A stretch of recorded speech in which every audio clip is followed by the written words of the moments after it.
You're good. I call this council meeting to order. I would just like to acknowledge that Anita Van Henderson will not be with us tonight. Confirmation of the agenda that the Council of the Township of North Huron hereby accepts the agenda for the October 17th, 2022 council meeting as presented. Do I have a mover? Paul moves, Rick seconds. All in favor?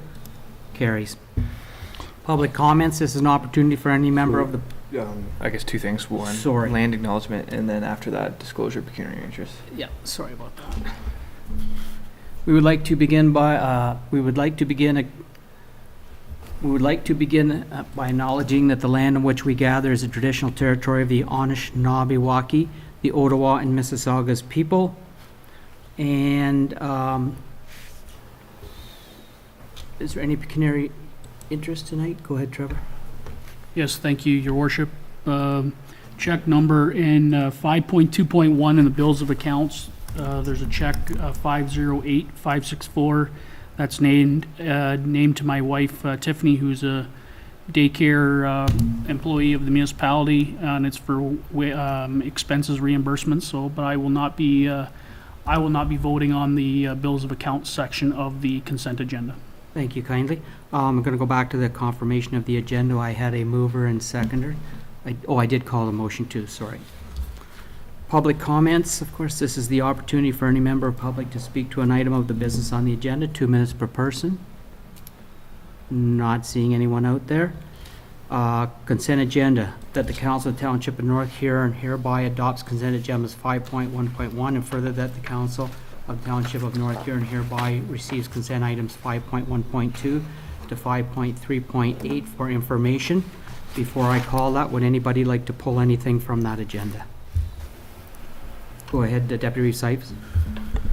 Yes, thank you, Reeve. I have 3 items that I'd like to bring up to date to council as well.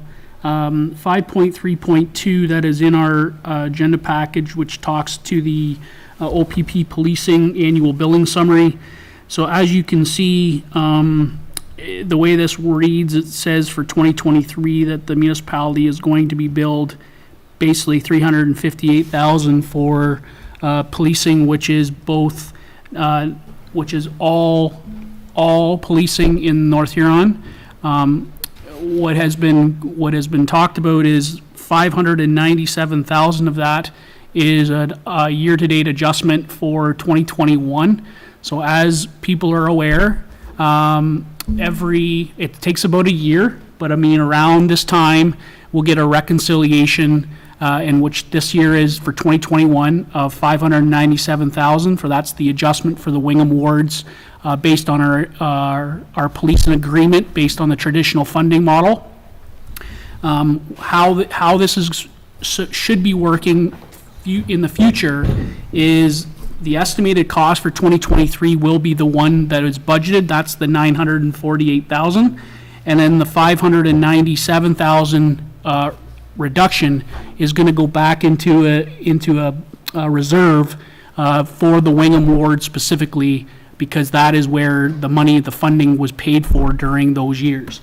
In 2022 or in 2023, when we at the end of around this time, a year from now, we will get an adjustment. That will be the last adjustment that we see for the 2022 fiscal year, and that will be the adjustment for the last year of the transitional agreement, and then that will be therefore then charged accordingly as according to the budget. So, I mean, arguably what it's telling us is our policing costs for 2023 should be about around $950,000 a year that's for all the wards in North Huron. The next comment or next information was from 5.3.4, which was the Ministry of the Solicitor General, the letter to the Huron County municipalities. So this is the discussion of in June, the Police Services Board as well as Council talked about what what the new Policing Services Board may look like, the consolidated Huron County Board that was sent in with collaboration with all of the lower tier municipalities. That was submitted in June. We are now just hearing from the Ministry of Solicitor General that so-called agreement or a plan of which we had set forth in June, what they had asked for, has been approved. I'm not exactly sure why it took as long as it did to approve a concept that they asked for us to do. However, that is what it's going to be. So in essence, what it is just the overall Huron County Policing Services Board will occur. It does not sound like that model is going to be in place until late 2023. So as you'll see later on in the agenda, that I do have a notice of motion that I'm hoping council will consider at the next meeting as it relates to how I see or I value the community section of the policing liaison group. But that is, I guess, good news in the sense that the Huron County Detachment Board proposal was accepted. Now they're working through the Act and the Police Services Act to try to get that finished and finalized by the end of 2023 to make sure that this can carry on and move forward. And the last thing I have is a comment on 5.3.7, which is the municipality of East Ferris was the resolution to childcare. And I don't think this is a surprise. The resolution that the municipality of East Ferris has indicated is that it is very difficult to staff daycare centers and municipally owned daycare centers due to the varying change in what an ECE or a registered child educator can get paid through an Avon-Maitland School Board or a school board or a private sector industry versus what the public sector can get charged. And again, arguably, we are not, if anybody is in this room is not aware, we have a child care funding or a child care worker shortage, which is in reality a complete result of this. When you work for the school board, you work for the school board and you're paid according to a union contract. Our employees are not unionized, and for the most part, most public sector municipal employees are not unionized, which is positive or negative depending on how you look at it. However, the argument is that they are underpaid to the market of other industries, which therefore is causing a shortage in our market. And that's one of the reasons why we talk about how we can get how we have the need for child care services spaces in Blythe and probably in East Wabash and even more in Wingham, but yet we cannot provide that level of service. And the reason why we can't provide that level of service is because we can't find workers. And why can we not find workers? One of the reasons is because of the pay rate that we have to charge. And that's based on our model and our pay grade and pay grids to what we have. So, I mean, I think, I am willing to, send a support letter for the resolution from the municipality of East Ferris that they're sending to the province. I believe it was they were sending it to the province for their understanding and acknowledgement. And I would hope that the rest of council can acknowledge that that is a seriously concern that we need to address as not only in a province, but in rural municipalities as a whole. Would council be okay with sending a letter of support for that? Well, so I would suggest that if that's what we want to do, we'll pull that from the consent agenda, deal with the consent agenda first, and then we'll deal with that item. Okay. Go ahead, Chris. Yeah, thank you, Reeve. This is 5.3.8. It with United Way, their presentation here. It sort of sparked a thought with me. Has there been a response from the regarding the safety that surrounds the potential center that will be going up from the concerned citizens nearby? I understand that maybe you were going to check with the police or what have you. I was wondering if United Way had anything to say about it. We could ask them at that time, unless Deputy Site would like to So, speak up. yeah, so I'll follow up with the, as Councillor Palmer's question. I was not able to attend the meeting at the time that it happened. It was like technology issues that I ran into that I was not able to attend. However, I did follow up after that meeting with the United Way, and they're here tonight to discuss their thing, as well as I had discussions with the detachment commander that they were going to put together some information to send back and have another communication with the residents in that area to hopefully, ease some of the tensions or ease some of the concerns in that particular area. Can I answer whether those concerns have been absolutely 100% rectified? I can't. I think a lot of those concerns honestly are the concerns of not knowing what this is going to look like when it actually opens. But I mean, I think their concerns are realistic and their concerns are valid. I think in the United Way, and the detachment commander very, very clearly said to me, we will take their concerns and we will follow up with how we're going to see the fit and see the connection to what we can do to help survive that, and look at that, and not to be reactionary, but to be positive and be proactive in the name of what they're looking for. So, I mean, I will leave it to the United Way to provide in the coaches for change, or changes for coaches. One of the way Choices for change. Choices for change there. Thanks very much, Dwayne. They're the ones operating this center through the support of the United Way. So I mean, they're going to be working with that group as well. So I will leave it to them to keep on to that. But I have asked them to keep me in touch and keep me informed if there's anything else that needs to be helped from our perspective. Very good. Anyone else?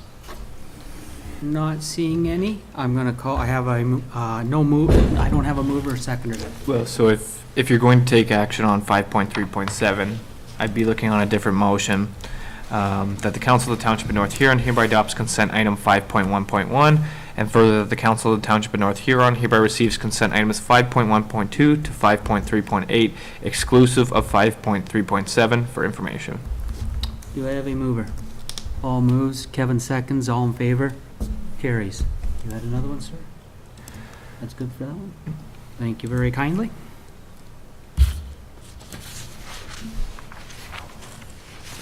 Oh, yeah, I guess whatever Deputy Reeve Site wants to make as a motion. Oh, okay, go ahead, Deputy Recite. Yeah, I just would like to, my motion is basically for the Township of North Huron to send a letter of support, from the East to the East Ferris municipality as their resolution that's being sent to the province as it relates to childcare and registered early childhood educators.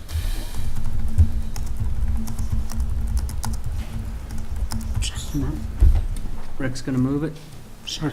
Yeah, you S- Deputy, second? you Sorry, have Deputy second, Reeve yes. Site as the mover and I was Councilor just- Rick Burney as the seconder. Did you want to run that by again, or are you okay? Yep, I'm fine. Okay. Okay, thank you. We shall move along now. You need to call the vote though. Oh, sorry, gentlemen. Everybody in favor? Carries, thank you. We have no public hearings or delegations tonight. Clerk's Department, we have consent application by Renwick Wilson for 357 Morris Street, and we're going to have a presentation from Planner Holman.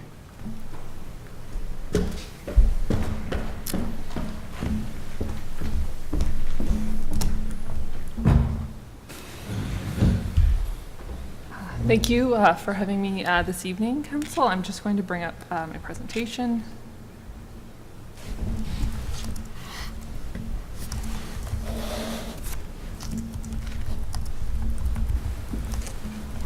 So as noted, this is for consent application C86-2022. The subject lands are located along Moore Street as well as Wellington Street in Blythe. The proposed severance is proposing to sever a portion of the rear yard from the property that is located along Morris Street.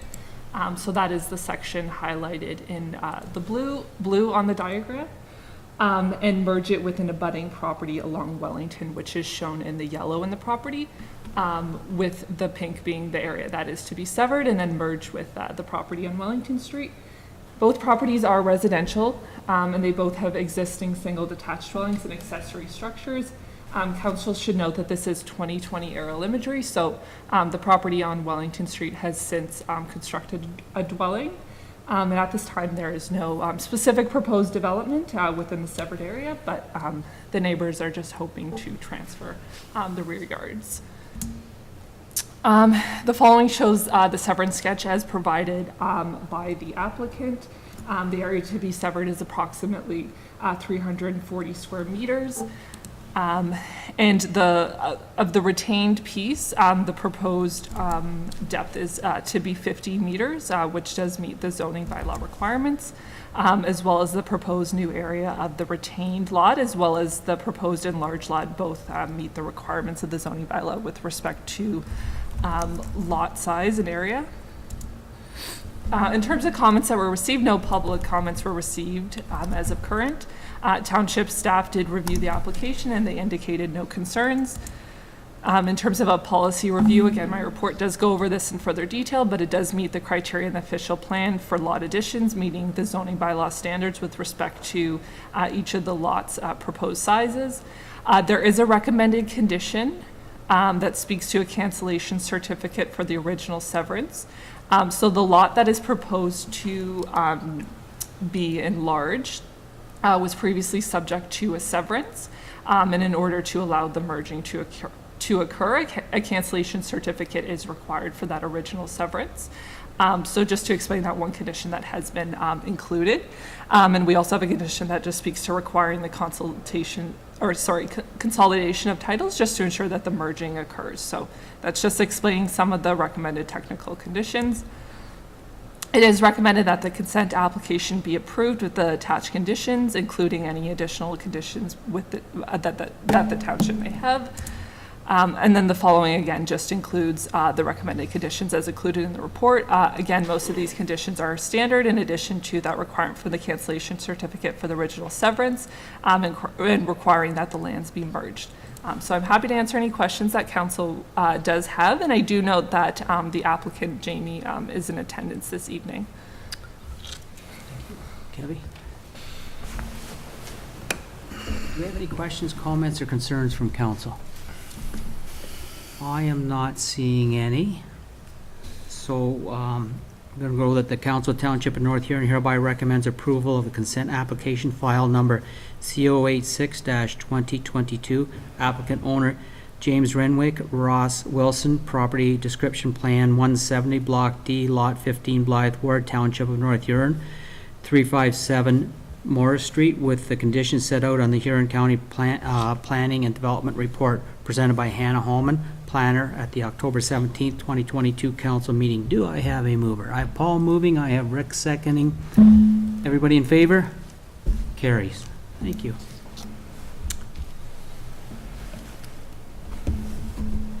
Thank you. We have no finance department. Sorry, Go ahead, Reeve. Trevor.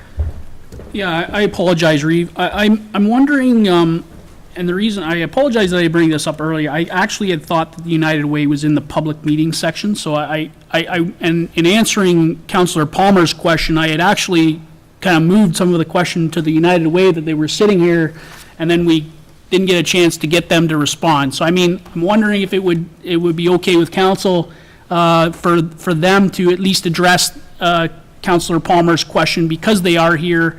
I mean, I wouldn't want them to not be able to have that conversation. And if for people in the public who are not here and are watching on the web, I think it'd be important that they've seen the presentation. We've seen the presentation that's been provided about the services, but the resolution or the question that Councillor Palmer can be addressed here tonight as they're here. I'm just wondering if that would be okay with council. Very, very good thought, Deputy Reeve Sight. So if I may, Your Worship, so my recommendation would be that you add that as an item under other business. Okay. Okay, I appreciate that. Okay, we'll deal with it then. So, Public Works Department, 7.4.1 is going to be the sign agreement with WVRH Holdings, Inc., Huron Tractor in Blythe. Is there any questions for Director McCarthy on this one? It's pretty straightforward. Go ahead, Trevor. I just had a question. I was just wondering, was there any feedback from the Huron-Bria Tractor about the one-year agreement? Are they, I'm assuming they understand our position. Just wondering if there was any feedback or comment from them? It's on, I think. Is it? Okay. Through Reeve Bailey to Deputy Reeve Sipe, yes, they actually preferred the one-year agreements. Thank you very much. You're welcome. Thank you, Jamie. Okay. No further questions? So do we have a mover? If not, I will move it. I will move it, Reeve. Trevor's moving. Seconder is going to be Chris. Chris is seconding. All in favor? Carries. Thank you.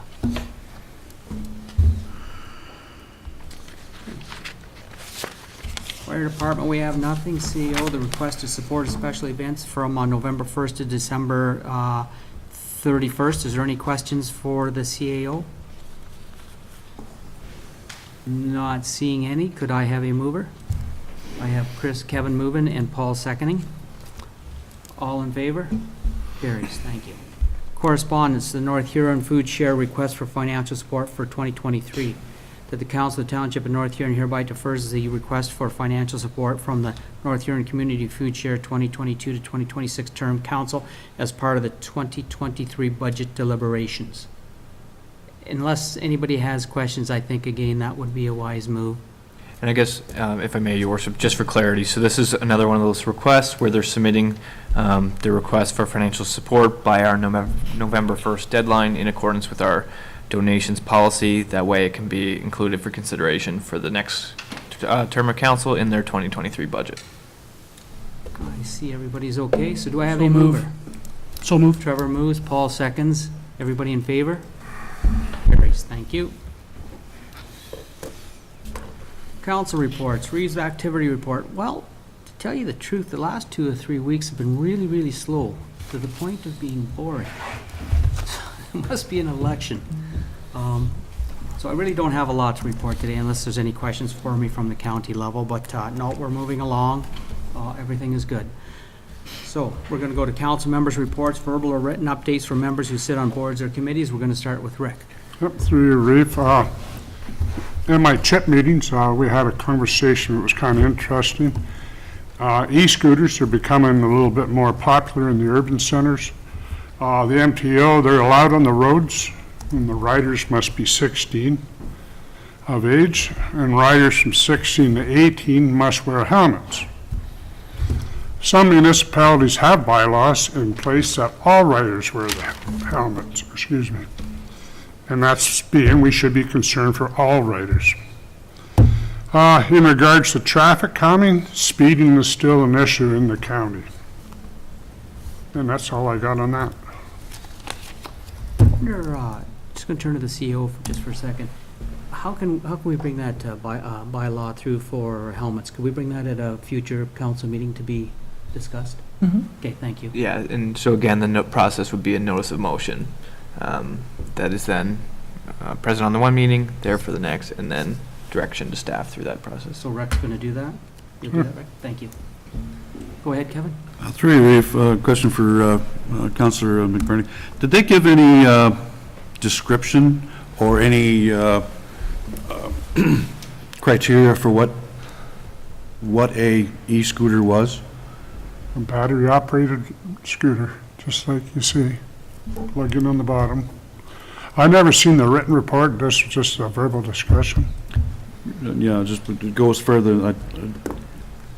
There's many more forms of electric, there are three-wheelers and four-wheels, smaller, single-person carriers, but I just wonder if they specifically had a description of what an e-scooter was as far as the being allowed on the roads. It is kind of a gray area as to, I'm only putting it through that a mobility scooter is an electric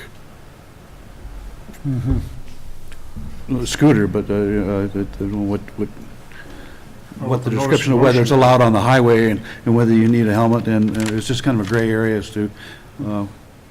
With the notice of motion, could that not be provided through that? Yeah, I think I seen the CEO writing that down. It'll probably come back as part of the report. Was I right on that, Dwayne? Yeah, we can certainly, look and have that all together in a report to council. And if any bylaw you bring forward has to have definitions, right? So we would define what we, as a municipality, would be looking to regulate, I guess, at that point. But yes, certainly a gray area when you get into e-bikes, for example, that kind of thing. So, but for sure, that can all be flushed out through a staff report coming forward, and council can provide direction. Just before I move on to you, Deputy Reeves, I will point out too that living right on the main street, and of course my line of work, I'm up and down the main street 1,000 times a day, as well as Blythe's. And there is a lot of movement of these e-scooters where they're literally on the sidewalk and they just jolt out into the highway. And quite often, I don't think they're even paying attention. And it's like, oh, well, they're gonna slow down because I pulled out. So it is something we should be looking into from a safety point of view, for sure. Thank you for bringing that up, Rick. Go ahead, Trevor. Yeah, I just want to follow up in the sense that this council reviewed the traffic and bylaw when we brought in the ATV discussion. So I mean, arguably that bylaw normally would not come back up for review for about a year, probably even more than that. So as the clerk has mentioned, it is up to the next council to put that notice of motion in, to give direction to staff to bring that bylaw back. It would not come back just because this council or this communication is head right now. It will come back only when direction has been given by council. Okay. Anyone else? Go ahead, Chris. Yeah, thank you, Reeve. I have one, and it looks more like a scooter, but as far as the OPP look at it, as long as it's got pedals, they are functional, but I have a nice place for my feet because I cannot pedal, but as long as you got a helmet and the pedal arrangement, you're allowed on the roads. Sidewalks, I don't think so. That's something we need to strengthen if we can. But, and now there's a lot of new types, but they are bicycle-looking machines. And like a bicycle is allowed on a highway, not any of the King's highways, but on any of the regular highways. So that's kind of how they are looked at. Okay. Thank you very kindly, gentlemen. Now we're going to go to comments from members. Go ahead, Paul. Through you, Reeve. Yes, I just want to commend the Almost Famous players for their 3 nights of, or 2 nights and afternoon of plays that they put on. They had great attendance at them, and it's just good to see the kids up here having a ball, and so did the audience. Thank you. Go ahead, Trevor. I just wanted to make acknowledgement. I believe it was last week that was firefighter prevention week, or fire prevention week. I did want to bring out an acknowledgement of the support that this municipality has put into that, as well as all the other municipalities in the lower tier, putting into the local newspapers and that type of stuff about fire prevention week. I think it's an important. I think it's not only an important thing, but it's also an important life-saving acknowledgement when you can take a week and it really hits home when you have an incident or whatever else where, a fire plan or those types of things are important to our local community. So, I mean, I appreciate what the firefighter, what the municipalities does for the fire prevention week, but I also want to acknowledge our firefighters again, both in the Blythe station and the Wingham station, about what they do every day to put their life on the line for the residents of not only North Huron, but Central Huron, Morris Turnberry, and the other fire recoveries that we have. I think that's an important service that we provide, not only our residents, but other residents in Huron County, and I want to support them all I can. Thank you very kindly. Anyone else? Not seeing any, we'll move on. There's a request from Deputy Reeve Sipe that the Council of the Township of North Huron hereby implement a Community Policing Advisory Committee under the Police Services Act to support the governance of the OPP services in the township until such a time the Community Safety and Policing Act is enforced. I believe this discussion is for our next meeting. Do we need a mover in a second, or just? Reeve? Nope. No. You went past comments by members, it's 9.3. I'm just shooting right by here tonight, aren't I? Comments, please. Go ahead, Kevin. Thank you. Through you, Reeve. I would probably, this question would be through you to Dwayne. Reading in the local newspaper this week about the Rural Talks to Rural that's going on in Brussels. And in the article, they were mentioning how they were over in Brussels because they were unable to use their normal or their past location at the Blythe Theatre. And as a representative for the town, for the stores in town, that they're looking for the theater to open back up more to its regular business that brings people into town. I was just wondering why, or I shouldn't say why, it was probably still COVID related, but I was wondering how much influence does the municipality have on the operations of that facility, if we have none, then we have none. But I'm just curious as to why other municipalities are allowed to host these or put on these performances or these gatherings, and we kind of missed out on something that we normally do have that does bring many people into town for a couple of days of conferencing. I applaud the barn over in Brussels taking it on, and it's a worthwhile venue or event to go to. So I was just curious to just have those answers as to why we did not allow them to have it. Just going to turn to the CEO and see if you have a... Yeah, I don't, and I did actually read that in the paper myself. So staff will follow up in terms of what the situation is there, and we'll get back to council. Okay, thank you. Now you go on with your motions. Is there any other comments? Not seeing anyone, thank you. Okay, so I believe I do have the motion on the floor for the recommendation for Deputy Site. Yeah, and just to clarify, Yes. that's just there to provide notice to council that it will be discussed at the November 7th Yes. meeting. So you don't need to move or I do anything. not need to move for that, thank you. Bylaws, bylaw for electric monitoring policy, that the bylaw number 96-2022 being a bylaw to adopt an electronic monitoring policy for the Township of North Huron be introduced, read a first, second, third, and final time, and signed by the Reeve and clerk and engrossed in the bylaw books. Do I have a mover? All move, seconder, please. Chris seconds, all in favor? Carries, thank you. Announcements. The next regular council meeting will be held on Monday, November 7th at 2022 at 6 p.m. at the North Huron Town Hall Theater. A special council meeting, year-to-date meeting, will be held on Friday, October 28th, 2022 at 9 a.m. at the North Huron Town Hall Theater. The next Wingham BIA Board meeting will be held on Thursday, October 20th, 2022 at 6:30 in the Hot Stove Lounge in the North Huron Westcast Complex. Last regular scheduled meeting. The next BIA Board meeting will be held on Thursday, October 27th, 2022 at 8 a.m. at the Blythe and District Community Center. This will be the last regularly scheduled meeting too. Other business, we have none. Closed So session. if I may, your worship, so that's the area where if you're going to invite the United Way to speak to their materials, Oh, yes. you would want to do that here. So if that's the case, I'd be looking for a motion that the Council of the Township of North Huron hereby invites the United Way, Perth Huron, to speak to their materials provided as agenda item 5.3.8. Do I have a mover? I will move. And Kevin seconds, all in favor? Carries.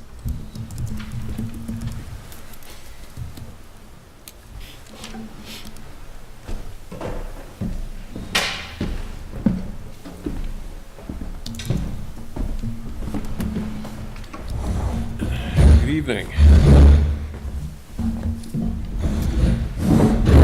Get that, Chris? Okay. Oh, we're going to get another chair. Okay, thank you so much. Your worship, members of council, staff, it's always a pleasure to be with you and to connect together about matters of community concern. So with me tonight is Lisa Harper. You know Lisa, I think most of you, our local staff member, and so we're grateful that Lisa's here. And also, Joanne, I just forgot her name. Isn't that terrible?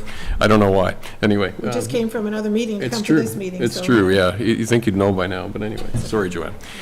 And Joanne's obviously here representing the Trinity Anglican Church as part of our conversation.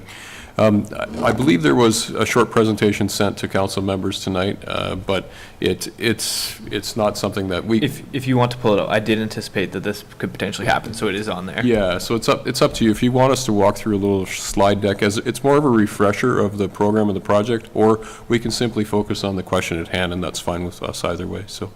I think based on the conversation of council that we've had in the past, we've heard about what the services are going to offer, so I'm not sure the services are the concern. I think the real nuts and bolts of the conversation is always going to be about public concern and how those are going to be looked at and dealt with. And I mean, I think that's where, at least that's where I was hoping could answer the question of Councillor Palmer, and at least for the people in the public and the people watching online, that they could get an answer that they can at least have an answer and then, take their information as they want to see it. Is council fine with that? Yes. Okay. Okay, so we'll focus then on recent developments in the leading up to tonight. Just a few weeks ago, we were at the BIA meeting making a presentation, and that night Lisa shared some information about the potential location of where the Connection Center was going to be hosted. We hadn't made a public announcement yet, and in fact, I guess we're going to be doing that officially tonight, because tonight will be the first time that we'll be announcing the location. But out of the course of that conversation that happened at the BIA meeting, a couple of neighborhood concerns were raised, and so we had some correspondence back and forth with neighbors in the region, and answered their questions as best we could. And in the course of those conversations, agreed that we would have a meeting with residents so that we could hear them more directly in person. And we held a meeting at the church, maybe, I'm trying to think, it's about a month ago now. And during that meeting, probably lasted about 2 hours. There were roughly 40 people in attendance, and I would say that there were some significant concerns expressed from the participants, which was great. But generally the conversation was positive. We were able to listen, which was the main reason for going there, and to hear the concerns from neighbors. And then also, to a degree, we were able to answer those questions that night, although the purpose was more to listen. And so we went through that evening, I think, with good intention, and it worked fairly well. After the meeting, we received a letter from those residents to which we have responded in full and provided, I think, solid answers to their questions, which I think is important. But I think there are still outstanding questions and concerns, and we acknowledge those. We understand that whenever you introduce a new program or a service of this nature, there's going to be questions, and that's fine. What we've committed to, just so you're aware, with the neighbors, is to continue to have open dialogue with them. So we committed to that in the email correspondence. We committed to that at the public meeting that we had with them, and we also have recommitted to it in our recent letter response, our official response to their questions. What we mean by that is not only are we open to receiving their questions on an ongoing basis, but that we will have an official opportunity for them to again engage with the staff, this time of Choices for Change, once they begin to operating the center. Many of the questions and concerns are unanswerable until the center begins its operation. It's a lot of speculation about what will or won't happen, and while we have experience with other similar programs and have been able to explain what happens in other programs, we want to experience what happens here before we have a conversation with those neighbors again. So a few months after operating, it is our intention to have very specific open house opportunity for them to come, share any concerns if there are any at that point, while providing an update, in terms of the operations. So at this point in time, we are aiming to be open for the beginning of February. That is if construction happens, in a very timely fashion. And I think all of us can recognize that there are plenty of delays with construction projects these days, so we don't know for sure, but that is the intended timeline, is to open the program after renovations occur on site, hopefully beginning in December. And so our hope is that we can continue open and honest dialogue with everyone, and our friends at Choices for Change who weren't able to come tonight were with us yesterday. The church hosted a barbecue, and that was also a part of our communications plan. In fact, that was part of our plan before the conversation began happening. We were going to have a neighborhood barbecue and allow everybody to come and learn about the project. Unfortunately, things got a little bit out of order, and had those conversations before the actual public event that was designed to happen yesterday. So we did have a couple of neighbors come yesterday, but not very many. And so we were grateful that our friends from the OPP came and were part of the conversation yesterday. Our friends from Choices for Change will be operating the program. Were a part of the conversation. We also had leadership from the Connection Center in Listowel who came to join us as well, in case residents wanted to ask questions from people who are currently operating a center in a similar community nearby. And so that event happened without a lot of cause for concern. There weren't any major questions asked to the people that were there, but we enjoyed some tasty burgers and and headed home after that meeting. So that's a bit of an update. I mean, we're wide open for comments or feedback about how we can continue to improve on engaging with the questions. We certainly want to have a good relationship with all of the neighbors, and many of the neighbors, I should point out, are actually quite supportive. It's not everyone, and I don't want to call other neighbors unsupportive. I just want to say that they're concerned. And it's fair. Our experience, though, with the other centers is that the concerns that they are particularly really worried about have not been a major concern in other locations. So I can only speak from our experience. We can't say that tomorrow something won't happen, but we have not had major incidences that have involved the police to any significant degree at our other centers. In fact, what we're finding is that at least our friends in the police department are anecdotally telling us, because it's too early for statistical evidence, but they're telling us that it's reducing major concerns in and around the communities where the centers are. So we're pleased to be able to move ahead with that in mind, and looking forward to any other feedback from council or members of the public as we continue to move forward. But we are here, I guess, officially announcing that our friends at the Trinity Anglican Church are going to be hosting the Connection Center for Northern Huron. If I can clarify, it's St. Paul's Trinity. It's a bit confusing. Thank you. St. Paul's Trinity, yeah. Well, congratulations, and thank you very much both for coming out and taking the time. And I'm going to open it up to council members now. If there's questions, comments, or concerns, go ahead, Chris. Yeah, thank you, Reeve, and through you. How many, there's 169, I hate saying that, clients in Huron County. How many do you expect to host in the Wingham area? Thank you for the question. Our experience in Listowel is probably the best indication of the number of people who will be using the service, just because of the similar demographics, and they're seeing somewhere between 8 and 12 people with each of the 3 days that they're open. And some of those people are unsheltered, living in and around the Listowel area. I expect we will see clients who are living unsheltered in and around, but we also expect to see clients who are currently sheltered, maybe temporarily, or also lower income residents that need help in other ways. So yesterday we actually tried to help the members of the congregation understand this too, that the spectrum of people that we're seeing in other centers certainly includes people who are experiencing homelessness and maybe have significant challenges, but it also might include a single mother who's trying to save money and does her laundry there so that she doesn't have to go to the laundromat. So it's going to be quite a spectrum of clients we expect. We are focused, of course, to try to help people who are unsheltered, but we anticipate helping people across the spectrum.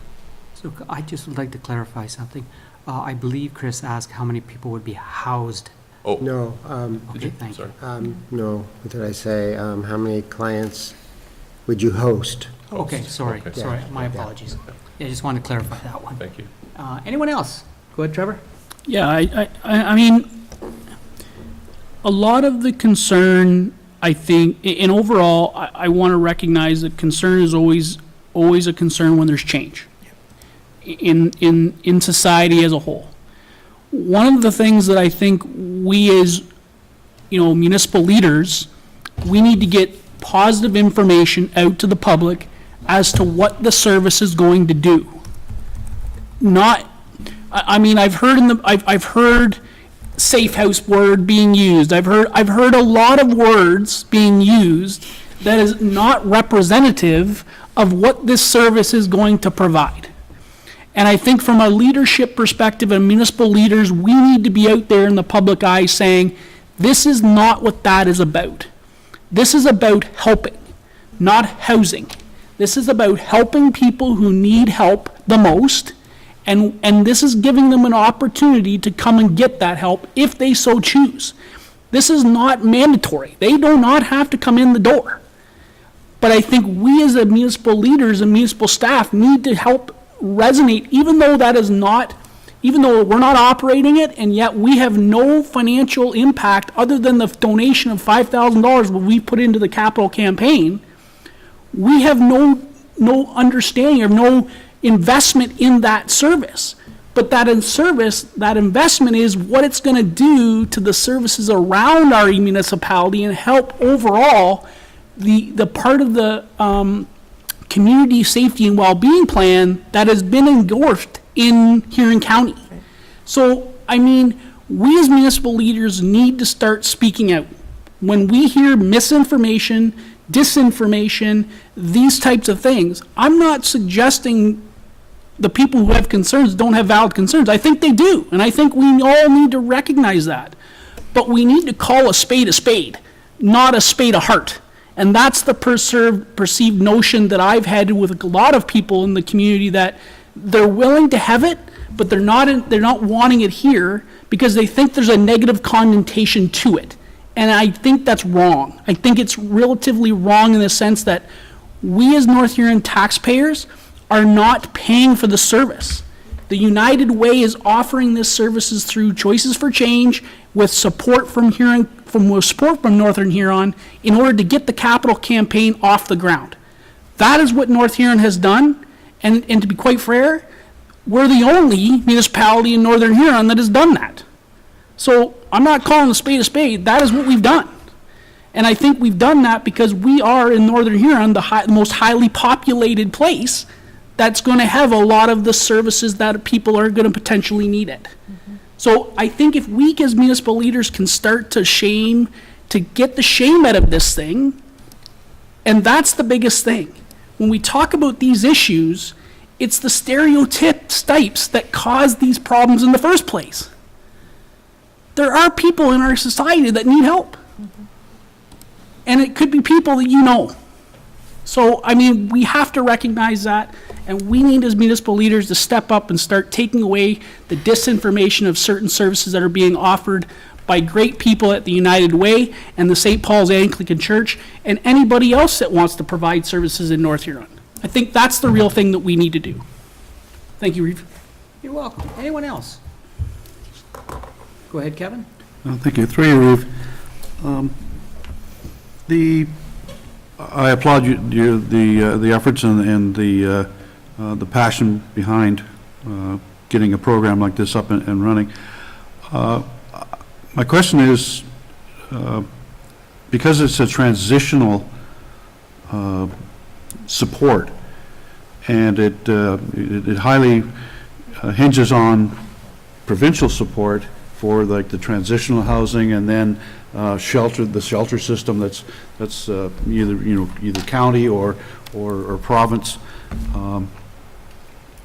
Are you seeing the ability to utilize your service as a transitional service to facilitate those outcomes, to be successful?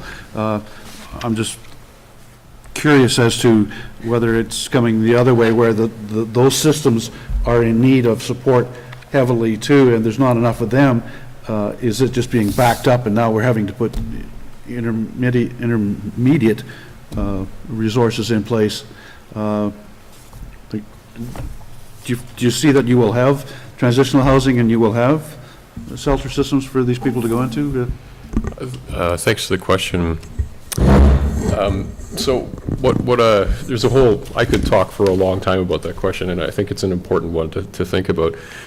Two things. First of all, in terms of housing people, we need to work alongside Huron County and other social service agencies to work at the long-term solution around housing. And I will come back to council and talk to you about that some other night. It's a long conversation. We are starting a not-for-profit housing corporation at the United Way to begin to deal with that issue in partnership with many others. So that's one thing. We have to build more housing if we're going to solve this problem. That's the bottom line. I think we all know it. In terms of being able to, though, work together, with other services that are currently funded, and maybe seeing this as a bit of a download, perhaps, I don't see it that way. Actually, we find that the connection centers are producing a really strong partnership with existing services, and we're able to leverage existing services in a way that has a place and a location in more communities. Right? It's a rural response to homelessness, really. And providing support to other vulnerable persons in your community, because we haven't got a great response locally here, right? And we acknowledge that's been a challenge for a long time. What the Connection Center will do is it offers a place-based location for those services to come to meet with their clients. It's different than what happens, potentially at the Center for Employment and Learning. Some people will walk into those doors, and there's various services that do come there already, but I want to make a distinction. The population that we're going to be largely dealing with will never walk through the doors of the Center for Employment and Learning. They're not used to keeping appointments or meeting people in offices. They will come in a safe place, a place that eventually many of them will come, in our experience, to feel like is a bit of a safe haven for them, a home almost, a place where they're not isolated, and a place where bridges can be built over time with service providers when they come there to see them. So we will have Ontario Works, we will have a nurse practitioner, we will have the employment folks will come. All these people will bring the services that are already funded by the provincial government and other sources to this location. They're happy to do that because they want to find their clients, they want to reach other clients. And so connection centers have worked surprisingly well, to be honest with you. I mean, we've been on this adventure for about a year and a half with the United Way, but we feel really strongly that the outcomes are quite significant, and they are leading people to finding places to live. So when you bring those services, for example, we have individuals that don't have identification, and we can facilitate those services to get somebody identification, so then they can begin to receive Ontario Works or a stipend, and from there maybe they can take the next step to perhaps address an addiction or whatever concern they might have. And we are seeing people being housed slowly, very slowly. I wish it was much faster, but we are seeing people being housed who are coming to these programs, and that I think ultimately is what we're looking for. And a big part of it is building that bridge, that safe location where participants can be connected as the Connection Center devises. So does that help answer your question, or am I not getting at it? No, it partially answered. I was just curious as to whether we were causing a bottleneck if there was no other place, like if you were having trouble with those transitions and getting, you talk about facilitating, but if the facilitation of that is already full, you can't. That is fair. You're just going to have a bottleneck of people coming to the services, but not being able to Thank you. put that Yeah. to fruition is what I was talking. Undoubtedly, we will increase the number of people that are on the by name list. So the numbers were quoted earlier. Huron County does have a list of people who are experiencing homelessness. Probably because we have this service, that list will grow.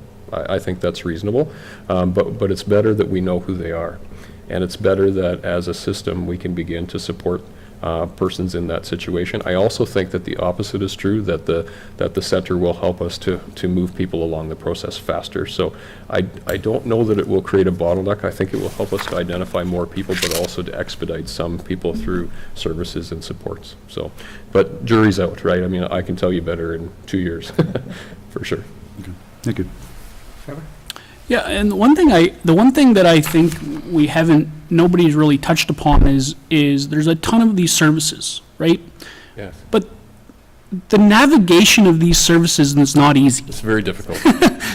So, provincial services to navigate those are not easy. Federal services are not easy to navigate. Like, I can tell you, I just tried to navigate Canada Post's website. That was painful as itself. So, to recognize that, having people having a safe place to go where people are going to help them navigate the situations in which they're in and have a helping hand to navigate those, I think is the one up. Because, as we all know how frustrating it can be to get on it, to do something, and then you get so frustrated you just say, screw it, and you don't do it. And what happens is that's exactly probably, in essence, some of these problems where they're in these issues longer than they may have to be because they're so frustrated about how the system is letting them down. And I think if we have these places like the Connection Center, I think it gives them an opportunity to have a helping hand to get right through the process, where they can ask questions of the people that are there to get these answers that they need. That's really my hope and my pray is that's what this is. It's not them doing the work for them, it's them helping them through the path. They've got to take some ownership in their own way of form doing it, but we have to give them a helping hand. That's what it is. Let's help them navigate the system, because the system is ultimately the problem, because it's always broken. It takes longer than it really needs to be. Thank you. Anyone else? Not seeing anyone. I want to thank you folks for coming out and clarifying some of this for us tonight. We will pass the message along as Deputy Reeve is spoken to, and Kevin. So good luck, and we will work together in the future. Thank you. Thank you very much. I just want to thank you also, gentlemen, from the behalf of the congregation. We thank you very much for the support that we've seen here. If there's any other questions, direct them to my colleague here, who's becoming fast my colleague, or direct them to myself or anyone. We're pleased as a church and as a congregation to be able to host this service. We believe very strongly in it and feel it works very well with our mission and vision as a congregation, and are delighted that we're able to help with it. We're just one block off the main street. We thought our place might be helpful, so that's why we put our names forward. So thank you all for your support, and don't hesitate to ask. And if it's okay, I'll pass around some brochures to speak to the communication question that you're welcome to hand out liberally. So, okay. Yeah. Thank you very much. Thank you. What you need to just pass the mic. Thanks, everyone. Thank you. Thank you very much.